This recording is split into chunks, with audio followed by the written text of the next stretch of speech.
Senin oshudliging tufayli 20 yil zindonda o'tirdi. Ashta hojangchisi men ekanligimni yaxshi bilardi. Men aybim yo'q. Ayb yo'q degan miyamni bo'lmag'ur narsalar bilan zaharlagan kim?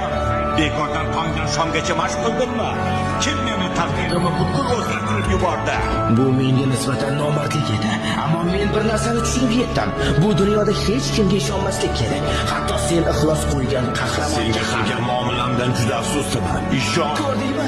Meni hurmat qila boshlading. Chunki men endi xavfliman. Bu dunyo shunday tuzilgan o'zi. Odamlar, hatto butun boshli davlatlar ham hurmat qilishlar uchun hatto pullarni ham ayashmaydi. Bir muddat shaharliklar joniga aro kirib kelding.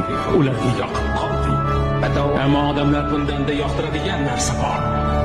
Ular qahramon mag'lubiyatga uchrashini tomosha qilib zavqlanishadi. O'lding, ketding. Odamlar ko'z o'ngida hammasi tugaydi.